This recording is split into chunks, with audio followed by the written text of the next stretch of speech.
Oman visa খোলা এবং ঈদের পর বড় সিদ্ধান্ত নিয়ে সামাজিক যোগাযোগ মাধ্যম ও ইউটিউবে নানা ধরনের খবর চড়াও হলেও অফিসিয়াল ও বাস্তব পরিস্থিতি কিছুটা ভিন্ন।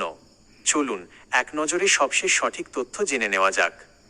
বর্তমান অফিসিয়াল পরিস্থিতি 2026 সালের শুরুতে জানুয়ারি মাসে সৌদি আরবের রিয়াদে গ্লোবাল লেবার মার্কেট কনফারেন্সের সাইডলাইনে ওমানের শ্রমমন্ত্রী মাহাদ বিন সাইদ বিন আলী বাওয়াইনের সাথে বাংলাদেশের প্রবাসী কল্যাণ ও বৈদেশিক কর্মসংস্থান মন্ত্রণালয়ের উপদেষ্টা আসিফ নজরুলের একটি গুরুত্বপূর্ণ বৈঠক হয়।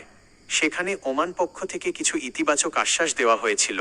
দক্ষ কর্মীদের অগ্রাধিকার, ওমান সরকার প্রথম ধাপে ডাক্তার, ইঞ্জিনিয়ার, নার্স বা টেকনিক্যাল লাইনের মতো দক্ষ পেশাদারদের জন্য ভিসা প্রক্রিয়া সহজ করার ব্যাপারে জোর দিচ্ছে। ভিসা চালুর আশ্বাস, ওমান সরকার জানিয়েছিল যে তারা অবৈধ বা নথিপত্রহীন কর্মীদের বৈধ করার প্রক্রিয়া শেষ করেই নতুন করে বাংলাদেশিদের জন্য ওয়ার্ক ভিসা দেওয়া শুরু করবে। ঈদের পর বড় সিদ্ধান্ত কি আসলেই আসছে? ইউটিউব বা ফেসবুকে বিভিন্ন থাম্বনেইলে ঈদের পর বড় সিদ্ধান্ত বা সব ভিসা খুলে যাচ্ছে বলা হলেও ওমান সরকারের পক্ষ থেকে সব ধরনের, বিশেষ করে সাধারণ বা অদক্ষ ক্যাটাগরির ভিসা ঢালাওভাবে খুলে দেওয়ার কোনো নির্দিষ্ট তারিখ বা অফিসিয়াল নোটিশ এখনো আসেনি। সাধারণত এই ধরনের বড় সিদ্ধান্তের আগে দুই দেশের যৌথ কারিগরি কমিটির জয়েন্ট টেকনিক্যাল কমিটি বৈঠক সম্পন্ন হতে হয় এবং চুক্তি সই হয়।